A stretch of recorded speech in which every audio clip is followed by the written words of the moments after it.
here's to me the top 3 single best arguments for the resurrection. Number 1, Paul's 2 trips to Jerusalem, a maximum of 6 years after the cross. You go, what? Are we still talking about the resurrection?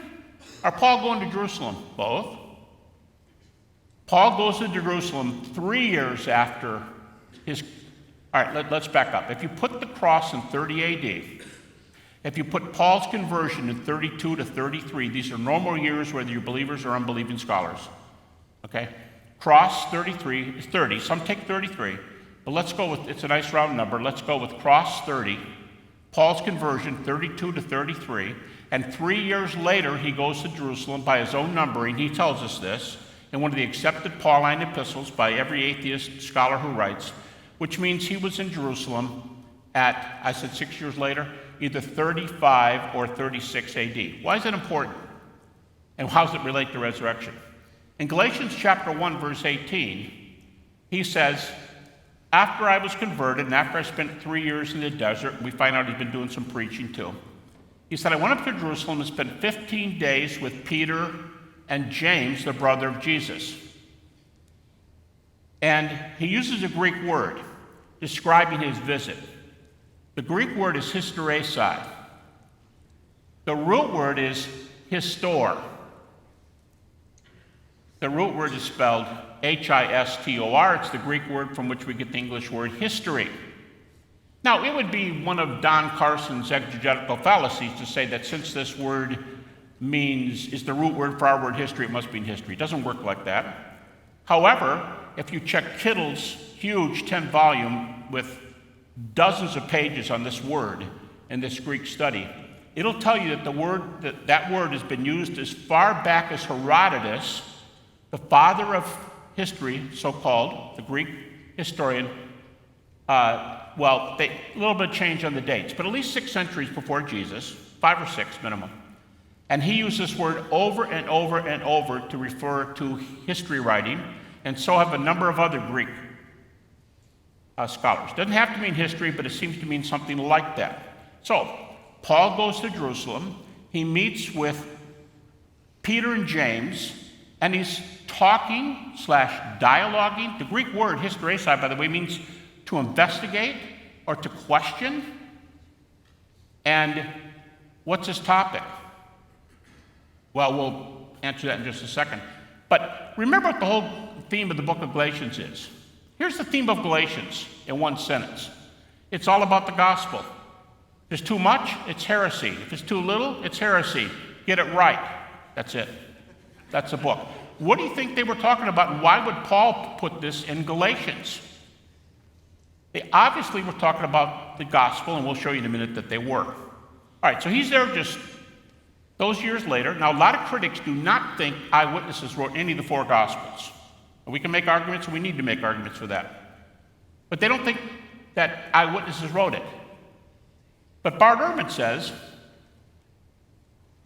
Paul spent 15 days with Peter and James, and he said, if you're Paul, Peter and James are 2 good guys to know. Then he said, I wished I knew them. And then he says a little bit later, where do we get closer to eyewitness testimony than this first meeting in Jerusalem? All right, then Paul comes back again in Galatians 2, first 10 verses. And here he tells you, chapter 2, verse 2, I came to them again, Peter and James, to set before them the gospel I was preaching, to see if I was running or had run in vain. But what? Yeah, I put the gospel before them because, man, I don't want to be preaching the wrong thing or not put a different accent on it. I want to make sure we had it right. Think it only took you 5 or 6 years? And you know what I think he'd say to me? I think he'd say, you don't follow arguments real well, do you? He said, I got the argument from Jesus Christ, +2. I got the argument 3 years later from these same guys. This is my 3rd attempt at getting this thing right. I'm doing remember he's a Pharisee.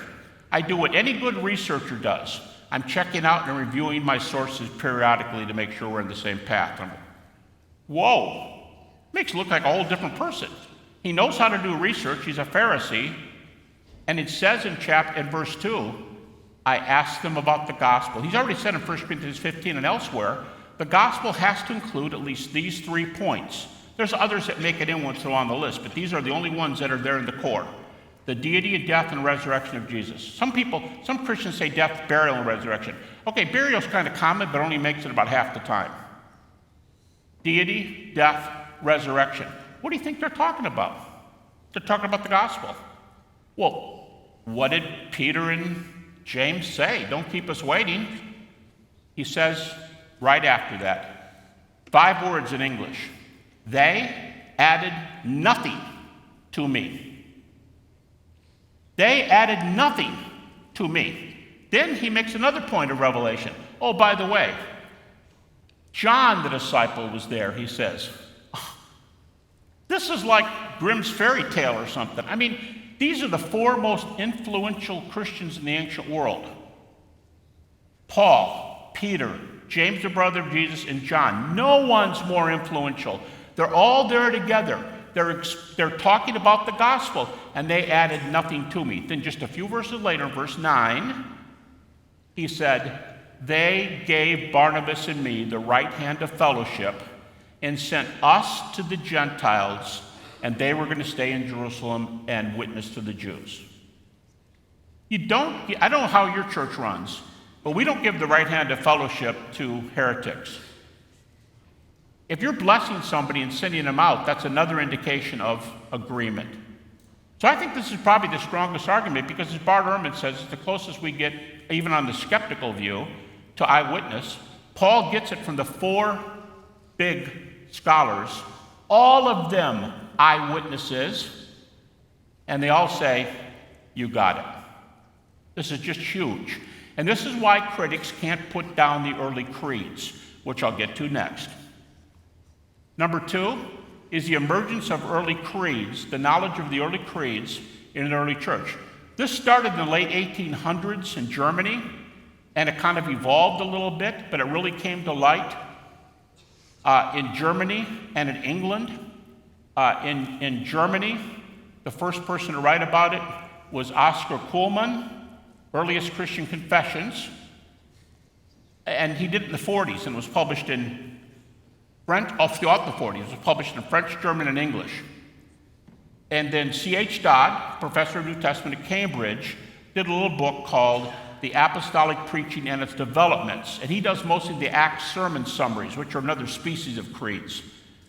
What's so powerful about these creeds? Everybody dates the vast, vast majority and all the important ones before the earliest New Testament books were ever written. Now, 1 Thessalonians is often dated 48 to 50, which I'd say, from what I've read, 50 AD is probably the most popular date for 1 Thessalonians. That means these creeds have to date from 30 to 50 AD. Even critics place the earliest ones 30 to 40 AD, and some critics, like the Jesus Seminar. How many know what the Jesus Seminar is? All right. Pretty conservative, right? They reject, last time I heard, you get different numbers for different questions. They reject 80 to 90% of the red letter words of Jesus in the New Testament. They voted on 1 Corinthians 15, 3 to 7. When did this creed come about? The majority of Jesus Seminar scholars said it was pre-Pauline. Okay, what does pre-Pauline mean? I mean, it can be all the way up to 1 Thessalonians. And they specify it was in existence before Paul left for Damascus. Whoa. This thing was in existence between 1 to 5? Can we do any better? Some skeptics say 1 to 2. And some, like James D.G. Dunn and a few others, say this creed dates to 30 AD when Jesus died. Now, creeds are one thing when they're in epistles that are 10, 20 years old, still younger than the Gospels. But the fact that we have creeds from the 30s and from the first half of the 30s, and a number of them were in existence before Paul left on his trip to Damascus. How early are these things? Here's Bart Ehrman again. He says Paul could have gotten all of the creeds he mentions in his epistles. You have to put different quotes together. He could have gotten all of them in Jerusalem from Peter, James, and John in the first 2 years. They could have been around since the first 2 years after the cross. Now, it's extremely strong evidence. I often go with this one for number one, but I like the other one because we have the four major eyewitnesses confirming the resurrection report. But one thing that's really good about these creeds, here's a skeptical critique. Sometimes a good friend used to call this technique with PhD students. He used to call it rolling a grenade into the room. And what he would do as a professor is take a critical position, argue against all the PhD students, and tell them they're all crazy, and he could explain away the resurrection, or whatever they're doing. And he makes them come at him.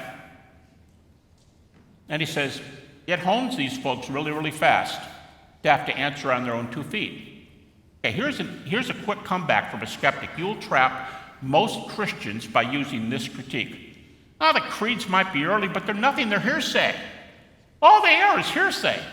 This is what a bunch of Christians believe at that time. Who cares what Christians believe? So, of course some people believe in the resurrection. I'm going to say, what didn't you hear about my previous point? That Paul was in Jerusalem talking to the other 3 eyewitnesses. They affirmed the gospel.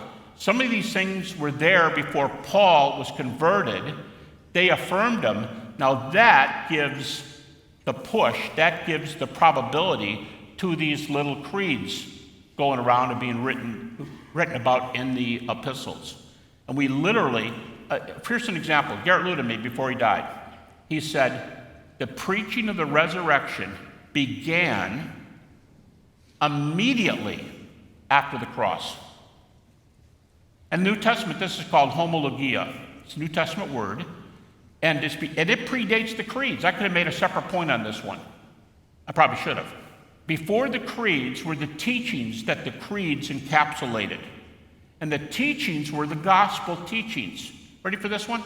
80% of the creeds concern the gospel data. Guess what the early church was interested in? Deity, death, resurrection. Next creed, death and resurrection. Next one, deity, resurrection. Next one, deity, death, resurrection. They're all like that. And they're all Christological, as Kuhlman says. I don't think that's strictly true, but he says that. They're all Christological. So extremely early, backed up by point number one. These are the most revolutionary thing to come on the scene. In fact, when I first did this in our PhD program, we got 100, well, we had 100 already graduate, we got 100 really sharp PhD students, and I did a whole course on the creeds. And here's the response of my PhD students, who are sharp people, probably halfway through the program, and they're going, where did this argument come from? I said, well, it's been around since the 2 books I mentioned, 30s and 40s, and there's a third one that came out in the 60s by a student of Bruce Metzger at Princeton. And these are the best books on the subject. They say, why haven't we heard about them? Because nobody's picking up the data and running with it. So there's something for you to do. Some of you looking for master's theses or PhD topics, talk about the creeds. And they packed the course out, and a bunch of people wanted to get in. They couldn't get in. We filled it up. They said, can you do it again next year? I thought, I'll never teach the same subject 2 times in a row. We'll do it because too many of us want to take this. We've not heard this. I did it again. It filled up again. What I'm saying is it's exciting, combined with the fact that they're going, where was this all my life? And the sooner you learn it, the better it'll be for all of us. Me too. Best evidence number 3, historical criteria. Now, this lags back the first 2. I would take Paul's trip to Jerusalem and the creeds far and away the best 2. But here's historical criteria. These are rules that are under assault from some critical scholars today, but nobody dogs all of them. And these are rules that historians New Testament scholars and others use, and you've heard them. They're like this: early, eyewitness, multiple attestation, enemy attestation, embarrassment, coherence, Aramaic substrata. Those are all criteria. And when you find those in the creeds that are affirmed by Paul, you are really bringing the pillars to put this argument together, and we haven't left the 30s AD. That's how strong the earliest data are. Which of the appearances is the best attested? Easily, the appearance to the 12. The appearance, notice it's a group, which really helps with people who take psychological theories.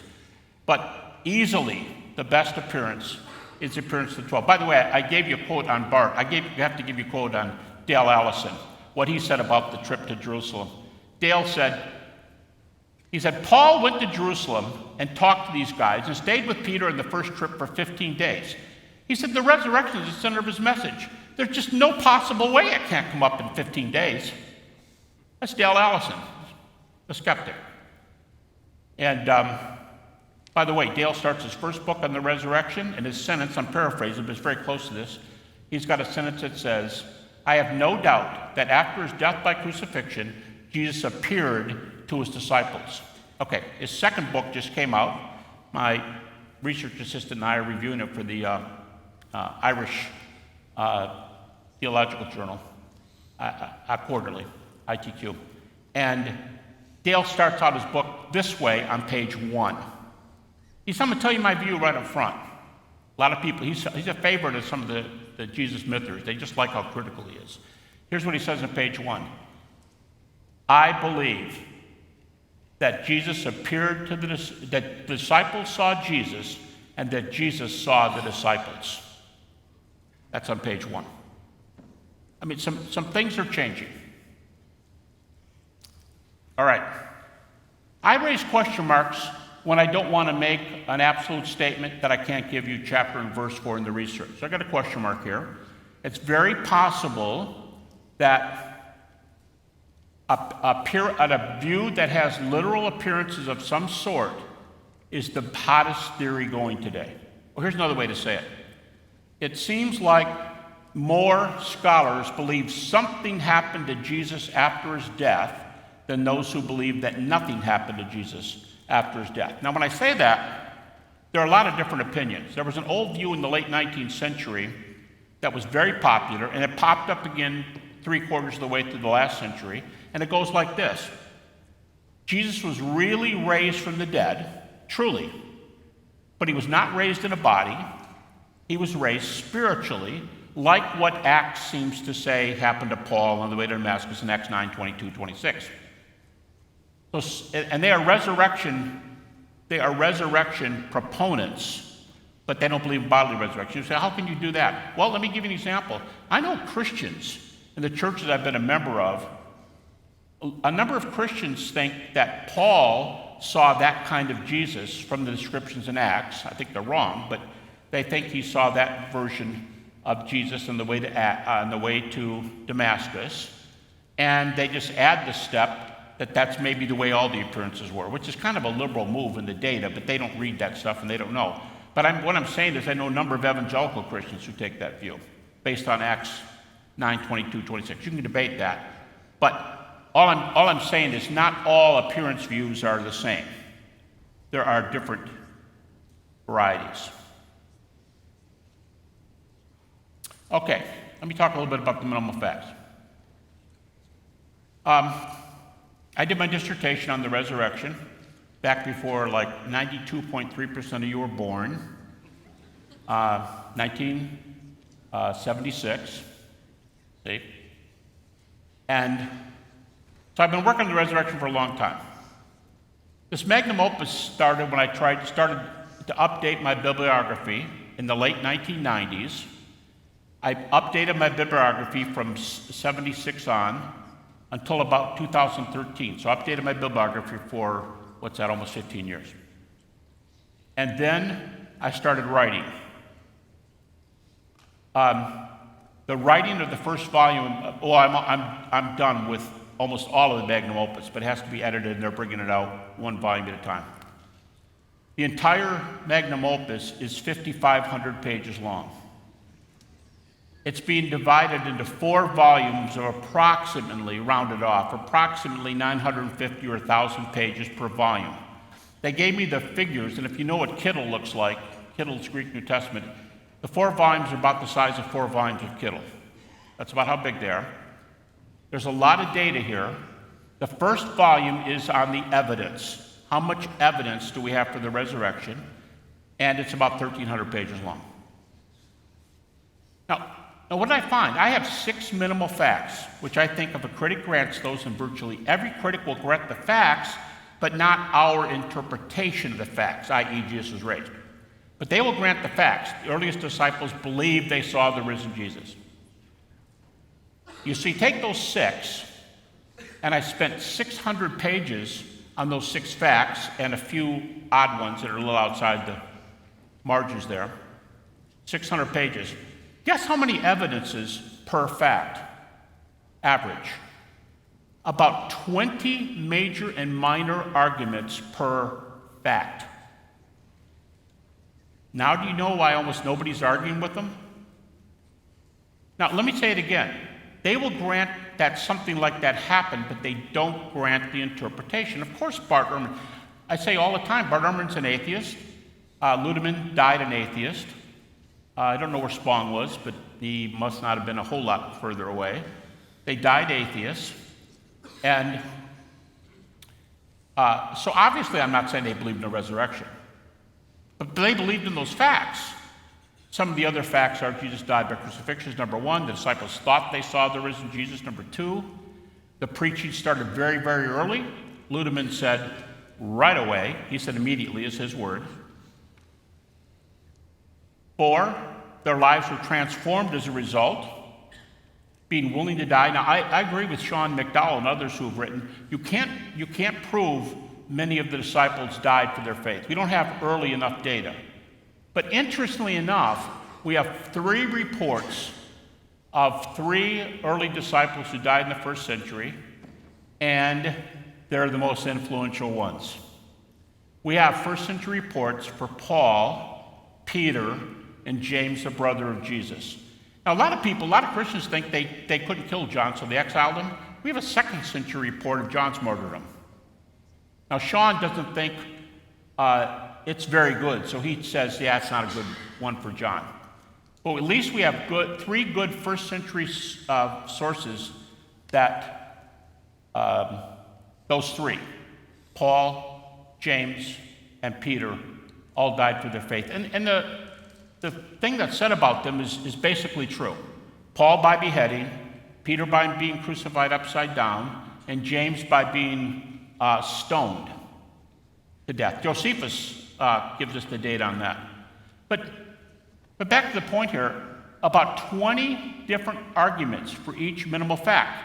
And I don't count, in case you're thinking this, well, if you've got 20 creeds, that's 20 right there. No, if I have 20 creeds, that counts as 1 argument. And now I got to work harder to get the other 20. All right, well, let me move on. A lot of arguments here for the minimal facts. Okay, in spite of what I just said about some Christians like the disembodied experiences and some non-Christians like the fact that Jesus actually appeared but not bodily based on Acts 9:22-26, bodily appearances have come back today in the literature. I have a lecture to give tomorrow, one of my breakouts, on how did Jesus appear. I'll give a lot more data on this, but today it's probably, I would have put a question mark here if that's the way I was wording it. Today it may be the majority view that the appearances were bodily. Now again, the critics who are saying this are not saying there were bodily appearances. They're saying the disciples believed they saw Jesus bodily. Of course, I don't believe it, but they are clear about that. That's what the critics are saying. Mike Licona is so sure about this one being the majority view, he's made a suggestion about almost 10 years ago now in the Southeastern Seminary Journal that Bob introduced, that introduced the articles. Mike proposed that we add 3 more facts to the minimal facts list. And one of them is that the appearances are bodily. Another one is that Jesus predicted his resurrection ahead of time. Which, by the way, is very important philosophically, because if Jesus knew he was going to die and rise, that's a worldview concern, and that means Jesus had some control over his worldview. He was a player in his worldview. So Jesus knew about a lot of this stuff ahead of time. It'd be very important if he predicted the resurrection. But bodily appearances, I don't have predictions here in this list, but they could be. But Mike thinks bodily appearances need to be there. That from the core facts, from the minimal facts alone, there's plenty of evidence that they were bodily. If you folks are interested in verses that fit their creeds, but they're taught bodily appearances, here's a few for you. 2 sermon summaries in Acts, which are species of the creeds. Acts chapter 2, Acts chapter 13. Acts chapter 2 is Petrine, Acts chapter 13 is Pauline. And they clearly teach bodily resurrection. In fact, Acts 13 is probably the closest we get to Paul saying there was an empty tomb. But not entirely, because another key reference, I'll get to Paul in a second. Another one is maybe the only creed that's found in the Gospels. Luke 24:34. Even Rudolf Bultmann, to the left of Bart Ehrman, Rudolf Bultmann said Luke 24:34 was a creed. And that's put in a gospel bodily context. It appeared to Peter. Here's another one. I already said Luke 24, Acts 2, Acts 13. Here's the one that most people make this argument from. 1 Corinthians 15, 3-5, the earliest, at least the most important creed. And there, Paul, it's not Paul, Paul's reporting a creed. This is one of the ones they say the Jesus Seminar said predated Paul's conversion. Let me remind you the words there. Jesus died for our sins according to the Scriptures, was buried, rose again, he rose and appeared, and it has the triple hati clause, and, which Pinchas Lapid, an Orthodox Jewish New Testament scholar, says that's a Jewish method of narration. That's how they narrate. And when you put the narration together, what you get is, you look and tell me, what do you get when you get died, buried, rose, and appeared? What do you get when you put all 4 together? You get what went down is what came out. Now, it's changed, but that's a body. And the latest book to come out on this is an incredible work published in Germany and English by John Cook, an American New Testament scholar. He's got 500 pages on this part alone.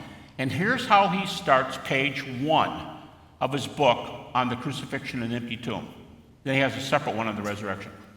Here's what he says. He says, this whole series, 2 huge books, are dedicated to 2 themes. He says, here's my 2 themes. And here's his first one. Paul's language is every bit as much bodily as are the Gospels. He says, according to the Greek, he's a linguist, a New Testament scholar, and the languages he knows, it's unbelievable to read his stuff. But he says that if you get died, buried, rose, appeared, what went down came out, and Paul's view of the body of Jesus is no difference, no substantial difference between Paul's view and the Gospel's view. So that's about what? I just gave you 6 arguments from the minimal facts alone that the appearances were most likely bodily, and it may be the chief view today. By the way, Bill Craig is another one. Bill Craig makes an even more incredible statement than Cook. Bill Craig says, I think Paul's resurrection teachings are probably more bodily than the Gospels. Like, wow, that's amazing that you're going to say that. All right, moving on. The bodily appearance view arose very early. Why did it? Very simple. It's in the creeds, and the creeds are start from 30 to 35 and 35 to 40.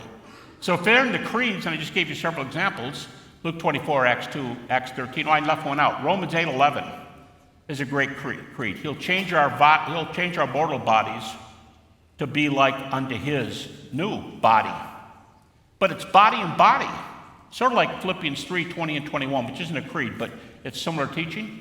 In other words, Paul could easily have said this: he will change your mortal soma to be like unto his glorious pneuma.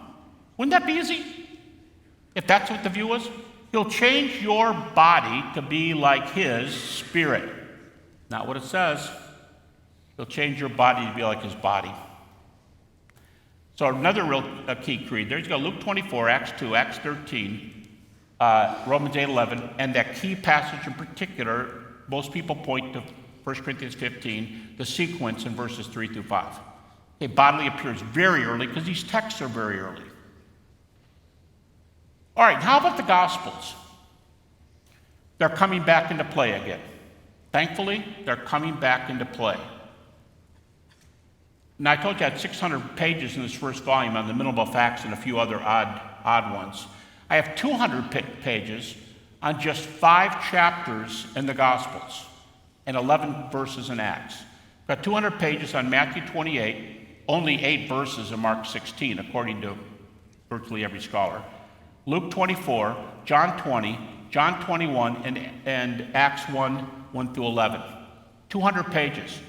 And I tried to document, get this, every gospel is believed by critics to have a source behind it that takes it back long before it was written. One example, a majority of scholars in a recent survey believe that Mark has a pre-passion narrative that he borrowed from. And I won't give you all the facts here because I'm getting too close to Bob's 11 o'clock hour.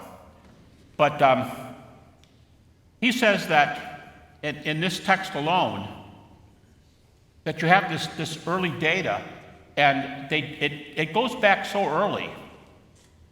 The pre-gospel passion narrative of Mark, they date to 37 to 38 AD. That's for Mark. There's a reason they do that. An emperor is mentioned, and that emperor is already dead. And so present tense, I think, it was written while he was alive, and he died in 37 AD.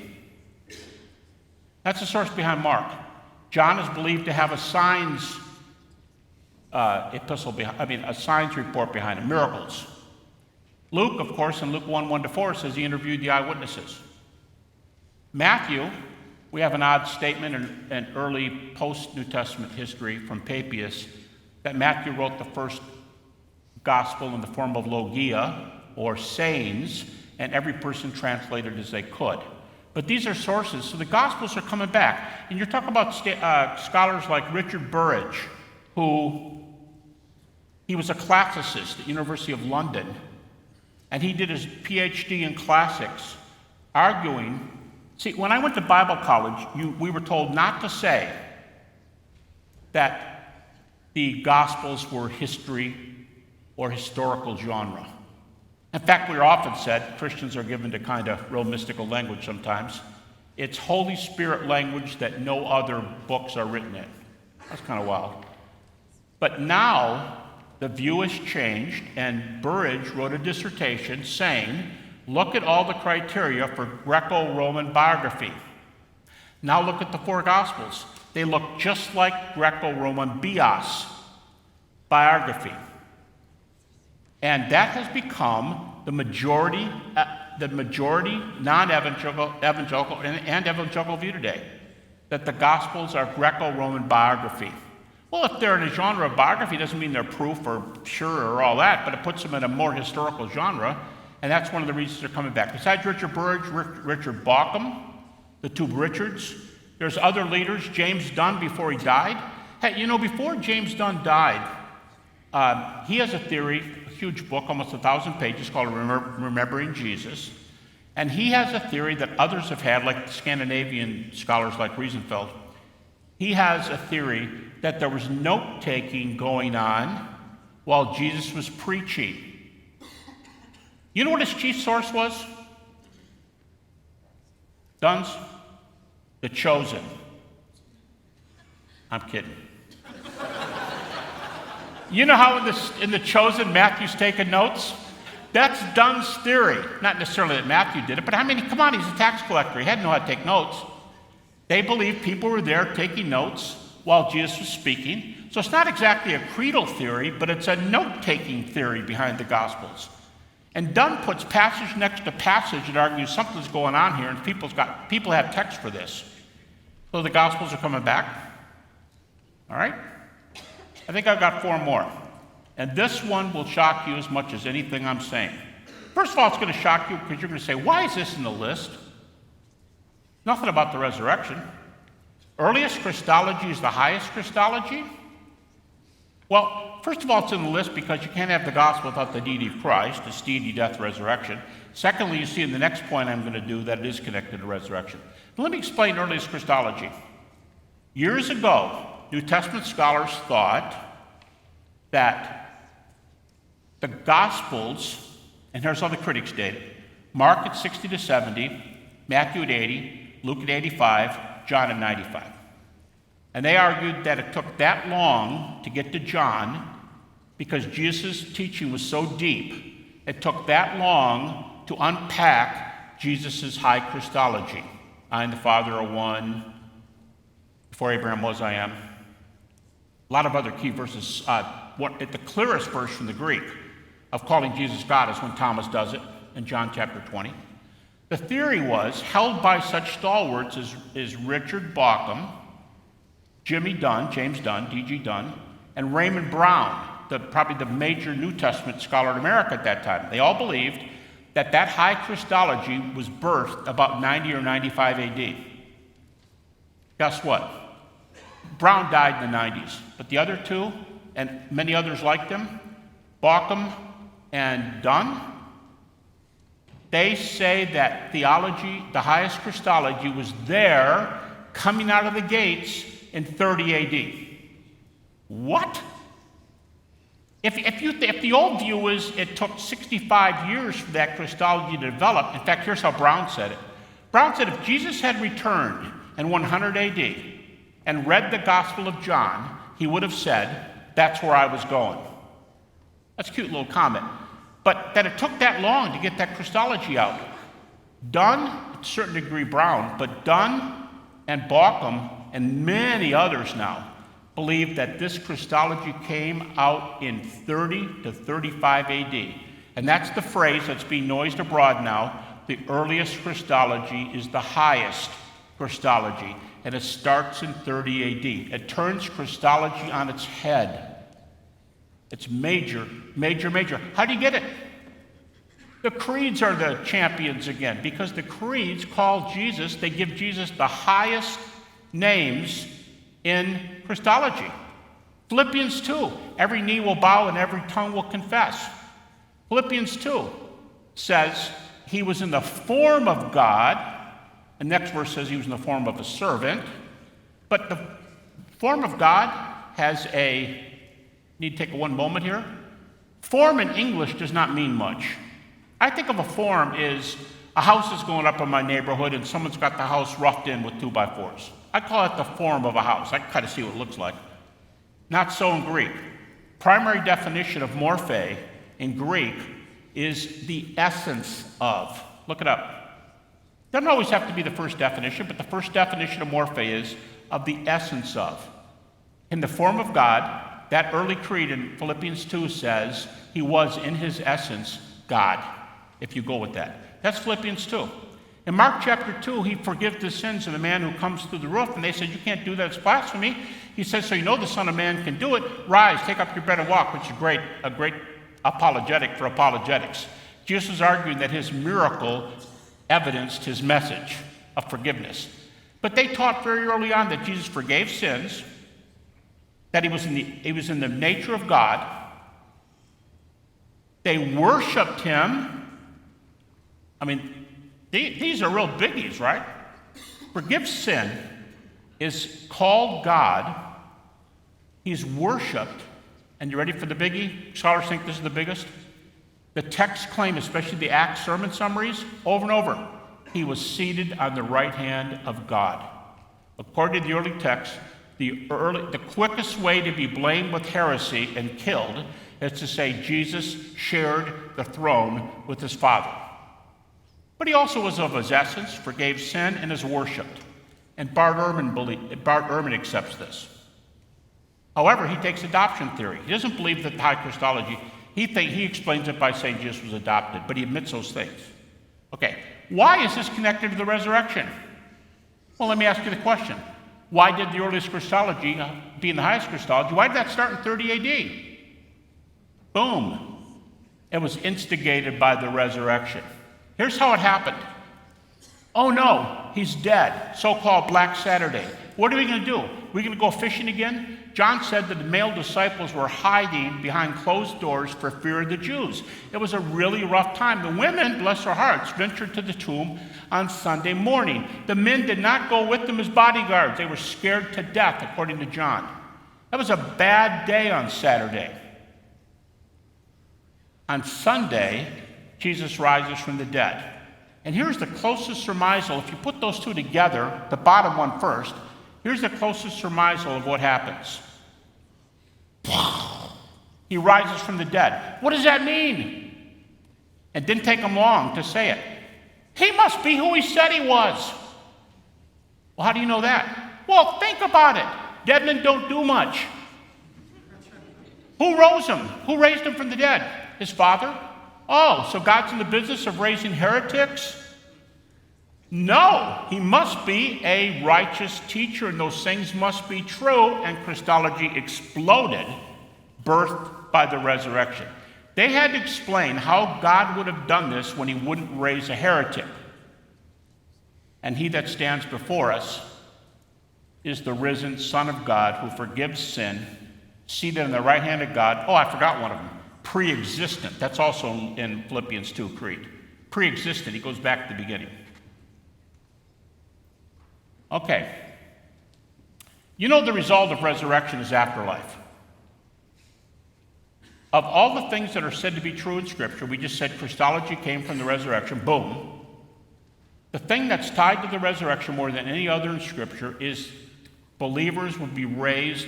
I love the verse in Philippians 3. He will change our vile bodies to be like unto his glorious body. And once again, it's been very easy for Paul to say this. He will change our vile soma to be like unto his glorious pneuma. Nope. He will change our vile soma to be like unto his glorious, non-nasty, non-sinful soma. And so the thing that's connected to the resurrection, most of all, is the resurrection of believers. Almost 20 times in the New Testament, it says we will be raised. John says it this way, in his first epistle, we shall see him as he is, and we shall be like him. Early belief. Afterlife views. Okay, guess what? Afterlife views are way up today in culture. Not because of the resurrection, but they're way up. In a recent survey that was released by atheists, and all those who took the survey were either atheists or agnostics. All right, so you with me? Released by an atheist. All the respondents were atheists and or agnostics. Think of this in your mind before I tell you your answer. If you know the answer, don't blurt it out. What percentage of them said they believed in an afterlife? Hey, someone tell me, is afterlife a normal view that follows from atheism or agnosticism? Does naturalism have room? Does a universe that doesn't care about you, Francis Schaeffer called it time plus chance plus the impersonal. Does it naturally or easily give rise to eternity? I mean, eternal life? Bart Ehrman, he said one time, he goes, I don't believe in hell because I think it's unethical, but I do wish there were a really good afterlife, though I don't believe in it. Almost everybody wants to live forever if it's a good life. But in this survey, only atheists and agnostics, 32% believe in an afterlife. We need to move into that kind of thing. If you're going to grant the afterlife, don't tell me you have a problem with a spiritual world. You just granted it. You granted something other. Oh, I think they live on Earth. I don't care. It's another dimension. You just granted something that's. And if you believe in an afterlife, well, you must be open to the resurrection, right? No, never. But you think the life after death is true? Yes, 32%. Yes. Let's talk about the resurrection, my friend.